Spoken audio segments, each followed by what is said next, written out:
Hey guys, it's Jeff from Home Renovision here today, and I'm here to talk to you about drywall, not just how to hang drywall, but advanced drywall techniques that'll help you to enjoy doing drywall work, right? A lot of people have an issue with drywall and taping and sanding, and it's messy, and it's this and it's that, it's frustrating. It doesn't have to be. If you have the right tools and the right instruction, and you take a little bit of care with the work progress, you can enjoy the program. I'm telling you right now. Now, for those of you who are new to the channel or you haven't seen these videos before, here's my basic drywall tool setup, okay? I have a hawk, not a mud pan. I don't know why in the world they even invented that tool. It seems like a waste of time to me. I have a 4-inch knife that I do most of my taping work with, and then I have a 4x10 stainless steel trowel. That's how I do my finishing. Those are the basics, and if you haven't learned the basics yet, click the link up here or check out the video description for the link. We have a video where we do all the basics, show you all those techniques up close on camera. Okay, so it'll help you become very proficient at bedding your tape and doing your joints. All right, now, really what we're here today to talk about is advanced techniques, because there are a lot of folks out there who are taking on big jobs. I would consider redoing a whole master bedroom a rather big job. Doing a basement's a big job, right? Or if you're changing your house and ripping out a wall and going open concept, I'd consider that a big job. And with big job, you want to get big tools, right? This is my baker. It's a fancy word. I don't even want to get into the research of why someone called this a baker.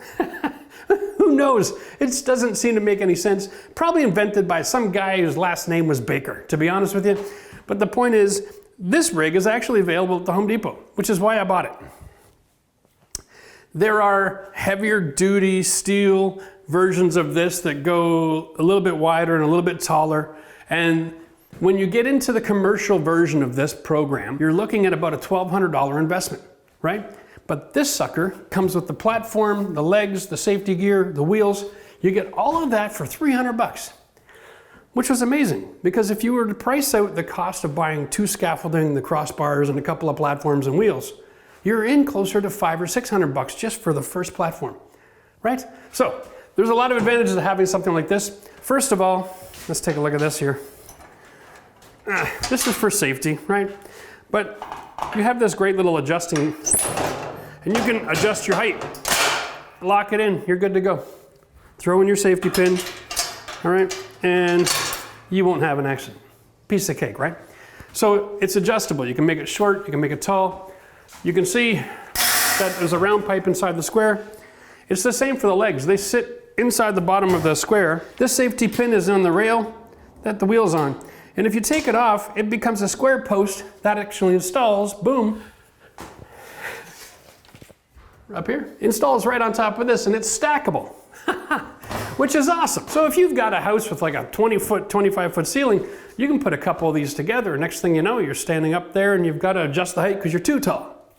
You can also get legs for the bottom that extend the wheelbase so you have more stability when you're going up higher. And you can also buy a cage attachment. There's a lot of cool bells and whistles you can get with this. The point is, for homeowners doing major projects, having a tool like this to work on a platform gets you off a ladder, okay? And that is the biggest thing.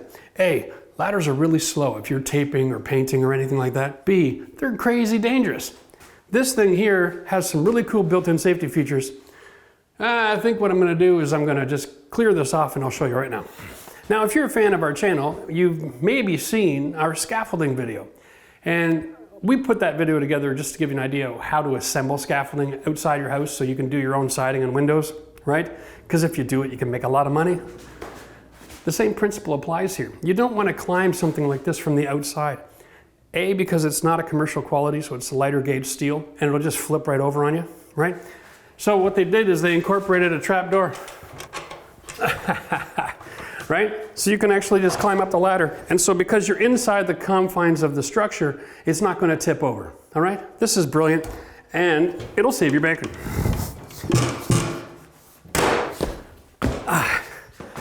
That was better, Max, hey? We tried this before we were filming, and I whacked my head off the bar. I keep on whacking my head. Maybe that's why my brain's not working as well as it used to. All right, so it also has these clips right here, spring-loaded, and they hold down the platform, which just sets in the little U-shaped rail. Piece of cake, right? Now, other benefits, look at this, huh? Stick your paper tape up on the corner. It's awesome. And if you buy a Hawk by Richard, it has a hollow handle. Guess what? You can have your mud. Set it down, switch over to the tape, back to your knife and your tape and bedding, and then you can turn around, pick that back up, back to work again, piece of cake. Lots of room up here. You can also take your pail with your lid and your mud and have it right next to you. And because it rolls around, right, you put it in position and you can just step on the foot pedal. There's brakes. Usually one on each end is lots, but if you're in an old house like this, you might want to use 3 or 4 because the house is on a slant. Other than that, that tool is awesome. Consider getting one, 300 bucks. It makes you 12 feet tall, right? So almost any room in the house you can do with just one level of platform. You can raise it right up to here if you want to, and you can even buy the safety cage after that. Okay, I think enough for that. Hey, great tool, great investment. Now, let's move on. I also want to show you 2 other tools today. Let me just grab them real quick, give you a little advanced information. Bum, bum, bum. We're also going to talk about these things today, all right? If you're not sure what they are, stick around. If you are sure what they are, stick around. You might learn something new about how to use them.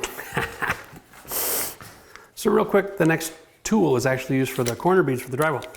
Now when you're installing drywall corner beads, take the actual measurement, all right, 28/3/8, translate that information onto your corner bead and always measure from a good end. Don't get something that's all bent and warped and messy, all right? 28/3/8. Use a black marker to mark the cut line on both sides, okay? And here's why. People who are new at this will usually take their measuring tape, all right, and they'll hold it up here, and they're gonna fumble around trying to hold the measuring tape and the metal and the snips, okay? And they'll be cutting along, and it really is not that difficult to accidentally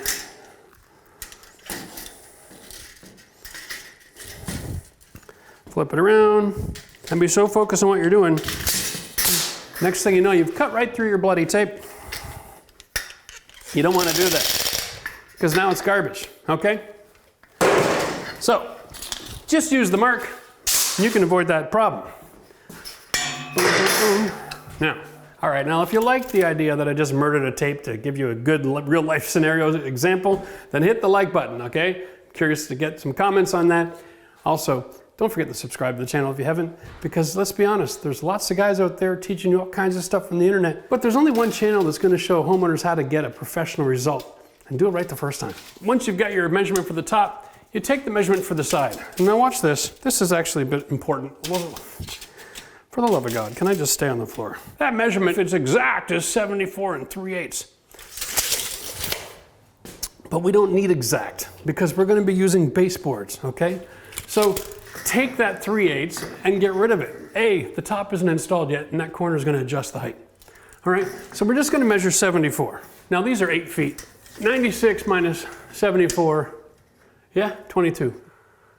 All right, so we're gonna cut 22 off that and 22 off the other side because, well, that looks pretty level. Maybe it'll fit. 74, yeah, that'll be close enough, all right? I'm gonna cut one side right to the inside corner, and then I'm gonna flip it around. I'm not gonna bend it. The last thing you wanna do is be bending things over, because if these corners start getting bent, it's gonna run into all kinds of trouble. Now, really carefully take that cut and put it upside down, and the cut goes at the bottom, okay? Because every time you use a pair of snips, you're bending the metal. And you don't want bent metal on your wall, because when it goes time to add the mud and do the surfacing, bent metal gets in the way, all right? So take the cut, set it upside down. Now I get to show you my brand new tool. Well, it's not brand new, but it doesn't get too dirty because you're usually using this before you're using mud, right? So here we set this corner. Oh, did I go a little bit too long? Yep. Sometimes, you know, when you're doing drywall, you got to remember, it's just drywall. This is not finished carpentry. If you make things a little bit short, everything works out just fine. All right, if you try to be too precise, you're running and doing things twice all the time, or 3 times.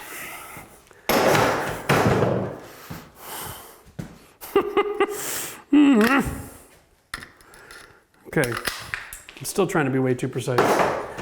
All right, here we go. And yeah, measure once, cut twice, or maybe 3 times. That's funny. Now, this, I'm gonna just demonstrate it and I'll talk about it, okay? It sits over the corner, slides back and forth, rubber mallet, installed. Okay, now let me show you how this works. This track sets on the corner up 90 degrees. It works perfect, so it sits right against the door, right against the wall. Okay, and when you hit it with the hammer, watch what happens. These little teeth come out, and they're actually cutting and bending the metal right into the drywall. And you're gonna embed the metal right into the drywall, and it's attached. You're finished, it's fixed, okay? Now, when you do it this way, then you come back with these side pieces, you slide it up right in the right spot so it's perfect contact, so that outside face is continuous, all right?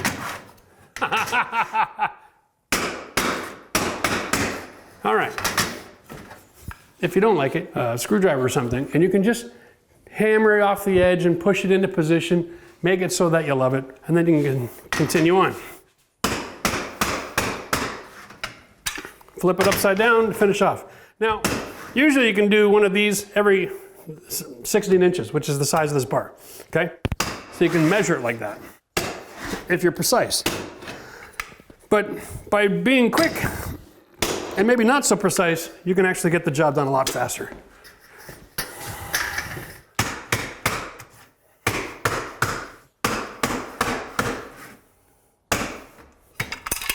One little note, when you have a drywall seam like this is a factory tapered edge, it's actually shorter. If you try to drive it there, you're gonna end up causing a big pinch. So make sure you're at least 2 inches below and then 2 inches above, all right? And then you won't have a problem. Now that's ready for mud. Crazy, eh? Okay, one more advanced tip when you're doing your corners. A lot of guys don't take time to do this, but if you put a little bit of mud over there, like that, love the baker.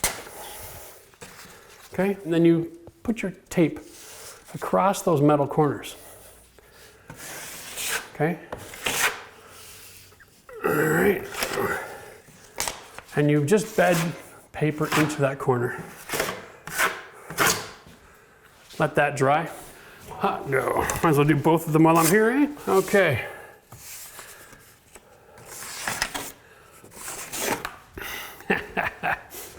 Now you're gonna understand why I did that. 2 parts. When you're attaching a bead to drywall, okay, this keeps that corner from cracking. And this is a very common damage, is corner bead cracking from impact. And by doing that, you eliminate the ability for that drywall bead and drywall to crack, because now it's all become one piece. That's all that is. It just goes a long way to giving you a very professional, long-lasting result. Okay, lots of guys will cut corners and they'll just do the mud. Now, if you're using 45-minute compound, that works fine. You can usually get away with that and it's not gonna crack on you.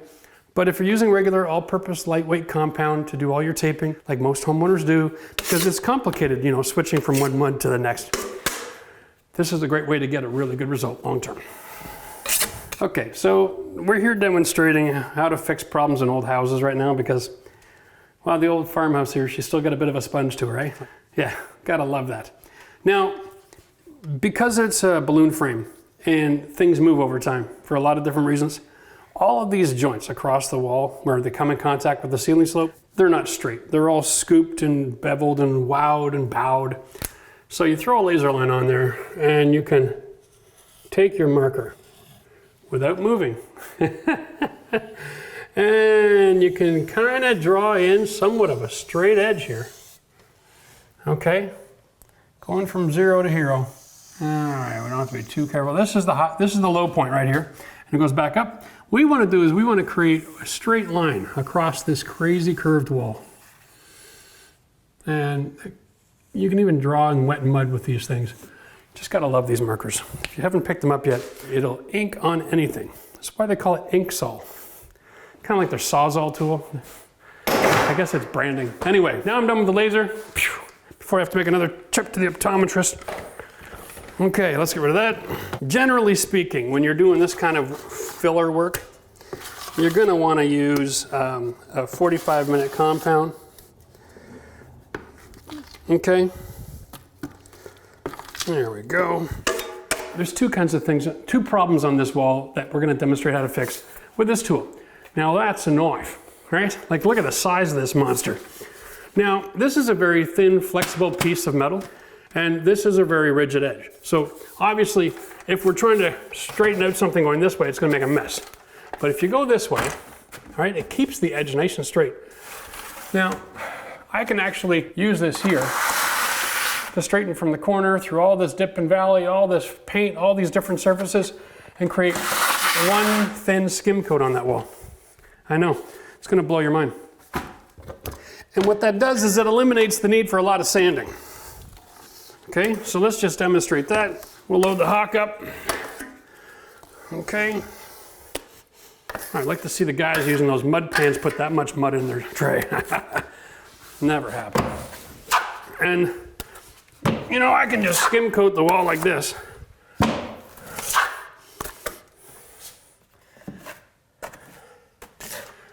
Right? And I can do this all day long. And I am never gonna get a perfect result. Like I'll probably get it pretty decent.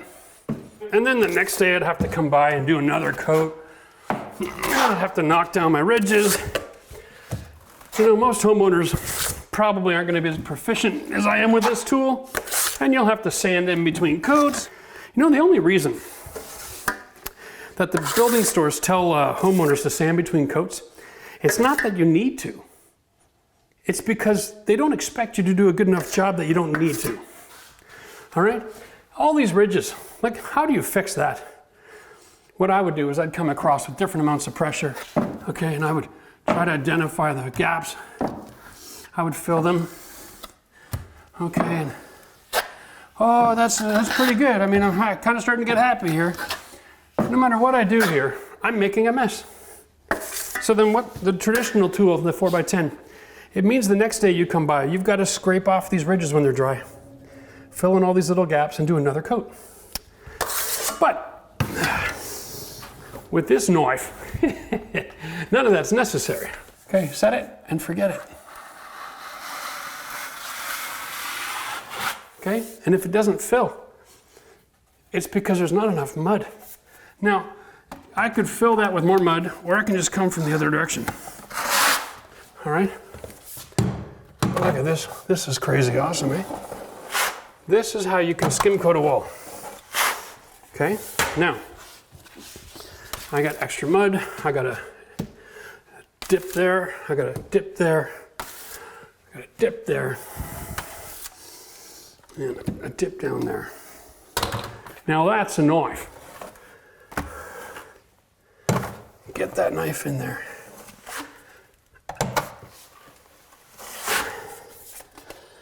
And you fill the gaps wherever they are. Well, it's the only spot now. All right, I should get my mud pail opened up. Okay.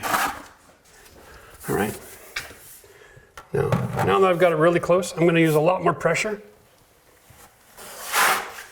Now, the more pressure, the cleaner you're going to get it. Okay? And that is how you can do some really good leveling on uneven surfaces on your walls. So for everybody out there who's been moving walls and opening things up and trying to marry old materials with new materials, get yourself one of these bad boys. You're not going to find this at Home Depot.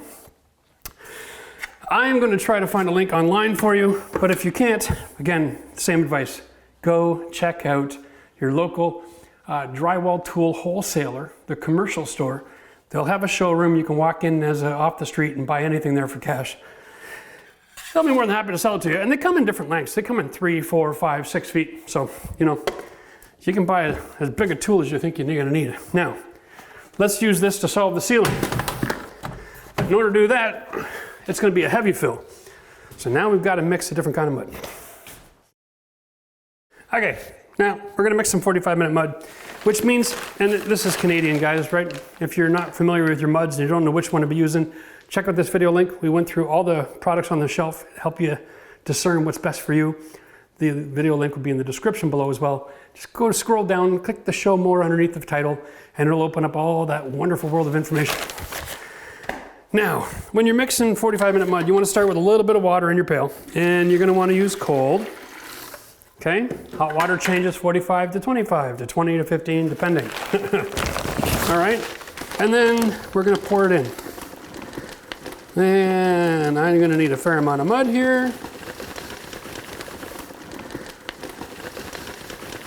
So I'm going to put in a fair amount. Okay. Oh, there it is. Okay. You read this? This little symbol here says danger. If you breathe this stuff, it can kill you. It all comes down to how much you're going to breathe and over what period of time. And from my experience, generally speaking, the drywall dust is only dangerous to people who sand it. Okay, and a lot of it. So don't get too freaked out. But if you are sensitive or stuff, make sure you wear a decent mask. I am not sensitive to this compound yet, and I've been working with it for over 40 years. So if it is going to be detrimental to my health, it'll show up at some point. I know guys in the trade who actually have developed a bit of an allergic reaction. They get redness in the eyes and that sort of stuff. They've just been exposed to it way too much.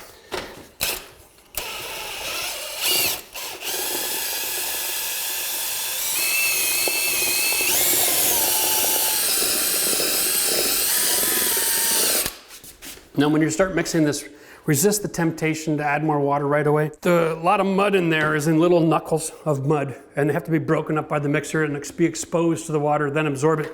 So this can take a couple of minutes of mixing, all right?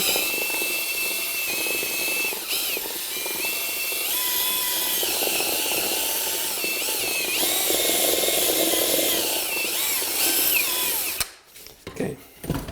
Now I have it nice and creamy, and it's a little bit too much flowability for me. So I'm going to throw a little bit more powder in, and then we'll go again. And generally speaking, whenever you do this, it's a lot like baking, okay? You just want to put a little bit of flour on that, just a little bit of a top dress.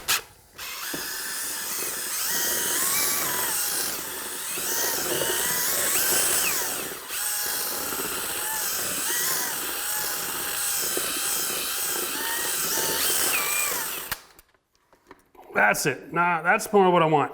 Kind of like a Dairy Queen Blizzard kind of texture. Okay, it should be cream and smoothie, but it shouldn't come out. Do that to spin it out, and then you can wash the blade.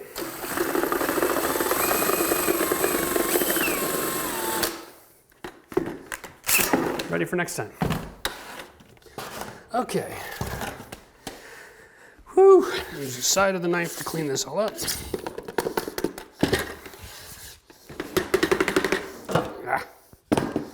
Okay, now we want to get it on the hook.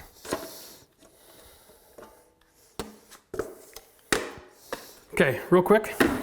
When you use a lot of mud in 45 like this, okay, get it on the wall as fast as possible and get the pail clean because it's a closed container. It's not exposed to the air. And so as the heat starts to develop from the chemical reaction, this will harden a lot faster than this because it's trapped.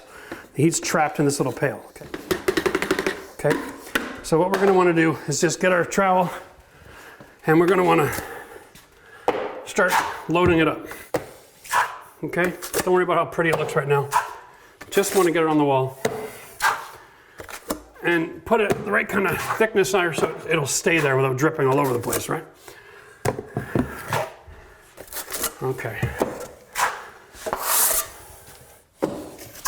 And then we'll get back in here and we'll clean the rest of this out. Be real careful. Don't scratch the sides too hard. These little red pails from Home Depot are convenient, but they're a really light gauge plastic. And the tools will just rip up little curls of it. You'll have these little orange chunks sitting in your mud. It'll drive you bloody crazy. Because we're working with a product that requires speed, the last thing we're gonna do is worry about every drop that's in here. That pail's not cleaned out, but I'm done worried about it. You gotta move on. Sometimes you're going to waste a little bit of material for the sake of time and your sanity. working with a tool like this, one little orange chunk, it's gonna draw a line right through the whole wall. It'll drive you nuts. Okay, so we wanna get this mud in the right spot. And it's a lot easier to do this if I actually had a finished mud at the surface here. Great. I'm making things hard on myself, Max. Okay, and because we're gonna want something here, the reason I drew that line on the wall is so I know where to stop shaping. Okay? So I'm going to start by doing this. There's my line there. Okay. And then I'm just going to keep on building it up where it needs to go. And that'll get me close. Okay, I can run the corner of my trowel right on that black marker line. All right, and that gets me pretty close to what I want to have accomplished here. Now, get the extra out of the way. Now again, this is about as good as I could ever hope to get using a 4x10 trowel, and you're going to want to start with it. You want to build it up, because this little trowel here is a lot easier to work with than the big one. But the big one is going to be what gets you the best result.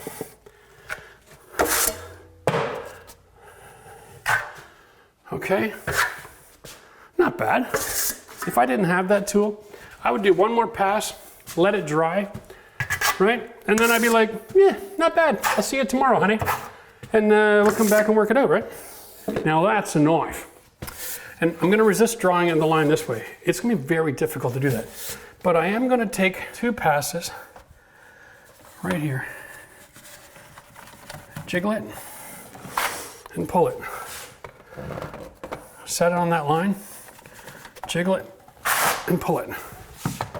Okay? Now there's 2 things that's happening here. One, I'm trying to establish the depth. Okay? But look at all the fill that I'm going to need. That's amazing. And 2, I'm trying to have it stretch out, and then I change from light pressure to heavy pressure as I go up. Okay? It's not as dramatic and sexy on camera at the first pull, I think, as you might be expecting. But this is not a miracle cure.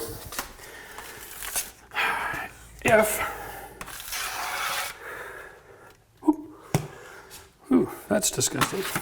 If we don't get it as perfect as we want it on the first pass, that's okay, because at least we have the ability to have it all smooth.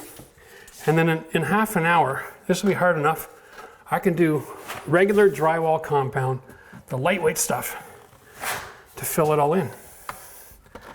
Now the more I pull, the more I'm pulling away from my line. You see this? Okay, so I'm going to just leave that on there.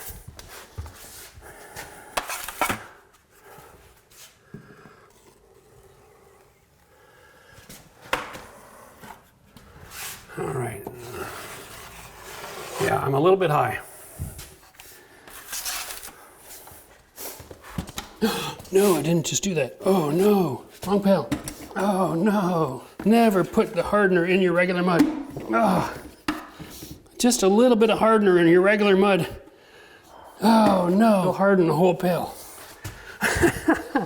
All right, I'm gonna go from side to side now and try to get a decent line here. Now that's annoying. The other way now. Woo! Okay. This is where I'm going to mess this up because I'm doing too much work. The more you pull, the more you take off, right? So I'm going to stop now. I'm going to clean this up. And we're going to let that set, and then we're going to come back. One more. Oh, come on.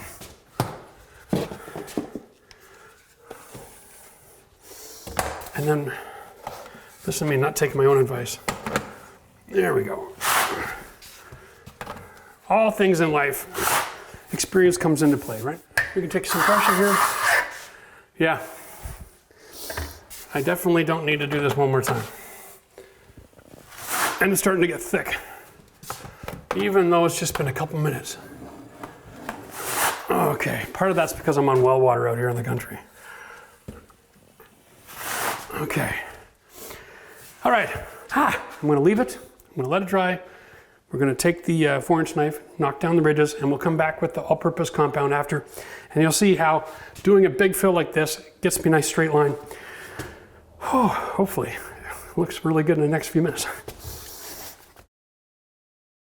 All right, now it's time for the next coat. Now warning, you might need to do 2, 3, or even 4 coats of this just to be able to backfill and fill it all up. If it takes that much effort, don't even worry about it, right? But we're gonna switch over to regular all-purpose drywall compound now. And the first thing, whoa, this is hard, but not that hard, you know? Look at that. Okay, maybe I'm a little too early to be doing this. Shoot. You know what, for the sake of the video, I'm gonna keep moving forward because it's definitely hard enough to add more mud. It's just maybe not hard enough to be tooled yet. I mean, look at this mess here. This stuff is just not drying. Partially because this is a really old house and it's still freaking wintertime outside. And this joint probably isn't the greatest for holding heat, so it's probably nice and cold. All right, whatever. There, let's get this out of the way. I gotta be able to kind of fill this up. Okay. Well, welcome to trying to rush in the middle of the winter. Never works. We're gonna keep moving forward, kids, because hey, what else is there to do, huh? You know, like, I mean, when things go bad, just make them worse. Keep moving. There we go. All right. All right. Try to work with clean tools. I was in the middle of cleaning my tools and I got distracted, and then I never bothered to come back for the hawk.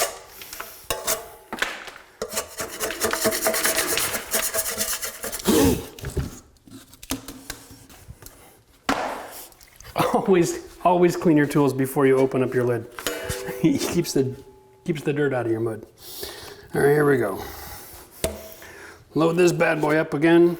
Now this time we're not going to use as much mud because this is all-purpose drywall compound, and it will crack real bad, kind of like a dried out riverbed is what it will look like if you use too much mud and it dries. Okay, so we can't be that crazy. Now we're going to use the 4x10 to apply it.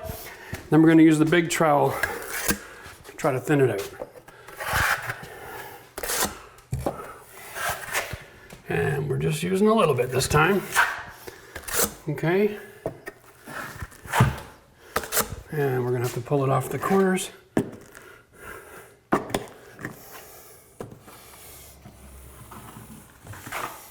Okay. We're going to try to put enough mud on here so that we finish up at a consistent height across the wall. And that way, we'll be able to get a finish that we can be happy with. Clean as you go. And you can see even with the 4x10, you get a decent look, right? Okay. Now, this is the thickest part of the wall. We want to use the least amount of mud here. We don't want to keep on making this part of the wall thicker. All right, so now we're going to pull nice and tight, expose a little bit of the contour that's behind. I like that. Okay. Now it's time for the big guns. Okay. Now you be real careful with a tool like this. The blade is extremely sharp, okay? So, it's also replaceable. You can take this out, you can buy these in replacements. At the same time you buy this, get an extra replacement, because you don't want to be working with it and then find that there's a nick. Soft metal, it can be nicked easy. As soon as you got one nick, this thing is useless, so you got to replace the blade. Here we go, we'll pull up first, and then we'll go side to side with it and see if we can get something nice looking.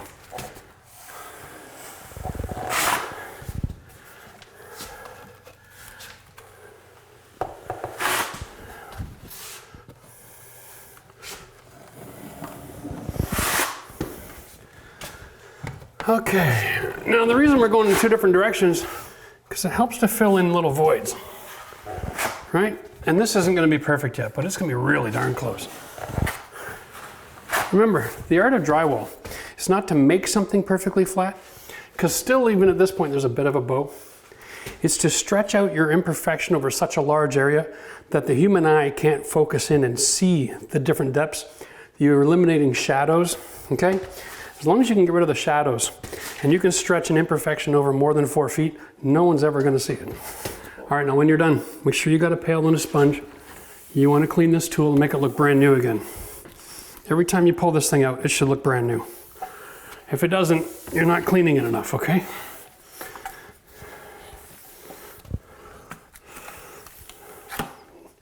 Don't use your hand to wipe this down. Guaranteed to slice you wide open, okay? It'll look like you're just on a Viking raid. You'll have a nasty gash. Now, the blades come, what I would call a skate guard. Okay, it's just a piece of plastic, but it goes a long way to keeping things safe and protecting it against nicks during storage. Because if you're like me, tools like this kind of get set around, not really placed. So this will help keep it safe. Anyway, guys, if you like learning information about how to do drywall, really cool, and fill things and perfect it, then give this a thumbs up, okay? If I'm helping you at all, give this video a thumbs up. Subscribe to the channel for more information.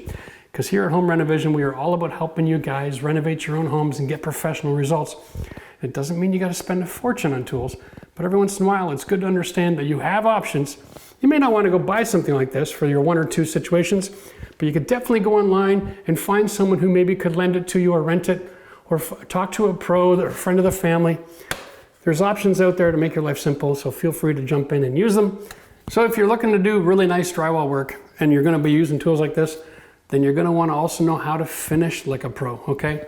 So you can click up here. I've got a video just for you that teaches you guys how to do a professional prime check. It's a step that nobody really ever wants to talk about, but if you aren't going over meticulously detailing in your walls and filling all the little tiny gaps and cracks, then you're going to be disappointed when you paint.